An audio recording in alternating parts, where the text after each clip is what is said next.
Opening, Jack brews chocolate milk for his daughter, focusing on family time over fancy suits. A pre-work kiss from Annie energizes him. That kiss keeps him energized the whole day, making work a breeze.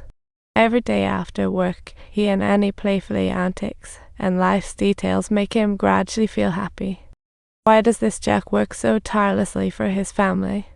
Despite worries, he still finds joy in it all. At this moment, an opportunity quietly arrives as a familiar car suddenly appears in his sight. It's the car of his former boss in finance, and Jack quickly steps up to introduce himself. After years of rapport, Jack has a good handle on his boss style, and for days he has been closely following the company's developments via the news. He boldly points out the company's current issues and future direction, impressing his boss with his extraordinary articulation.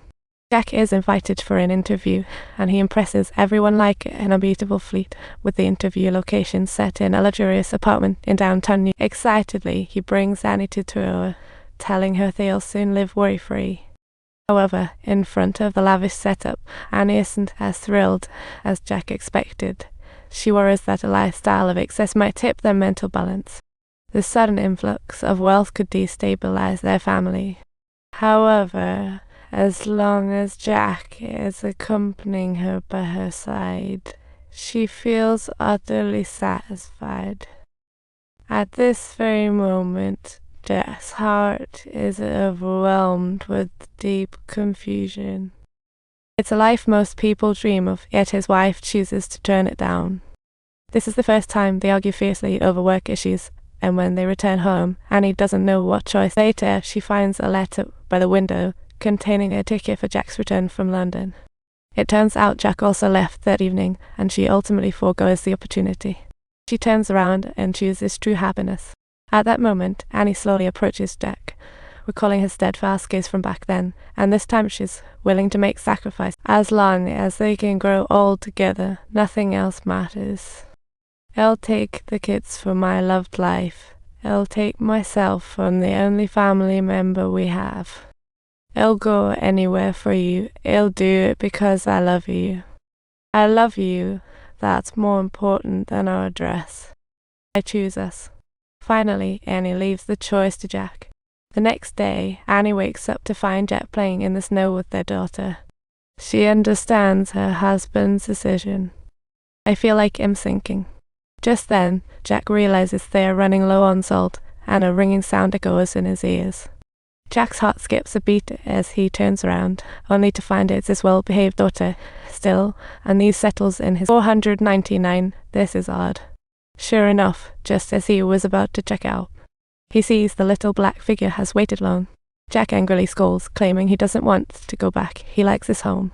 All of this is just an illusory experience. Jack has been lucky enough to gently stroke his son's face and say goodnight to his. After that, he finds his wife, though it's only been a month. Jack is unwilling to leave. I need you to remember me as I am right now. At this moment, I need you to hold the picture in your heart and keep it with you no matter what happens. Are you all right? Yes, please allow me. You must let me, because if you don't, it's as if nothing happens. I can't live if you don't. I promise. During his last dog walk, Jack wishes this could last forever, even if it's just a dream. Back home, Annie is already asleep, while Jack tosses and turns on the couch. Everything is unchangeable, and his bewilderment leads him into a dream where an urgent phone ring wakes him up in the vacant apartment. The blurring of reality and dreams leaves him confused. As he opens the door, he's met with the long-awaited hot girl. It's still Christmas. Jack quickly drives to their little home, only to find it's identical to the dream, but everything has changed. Jack dives back into his elite life on Wall Street, the phone calling him back to work. Yet now he feels utterly exhausted, both physically and mentally empty. Still, Jack musters the courage to find Anna's address from the Christmas card she sends yearly. At this point, Annie is a successful single woman, preparing to move to Paris as a branch manager. Annie is surprised by Jack's visit, then hands him a wooden box filled with old things, mementos from their college days. Annie has kept it for 13 years. Jack doesn't know how to respond. After separating, they've become better, yet with no sign of each other. Our dreams appear to be drawing to a close at this very moment.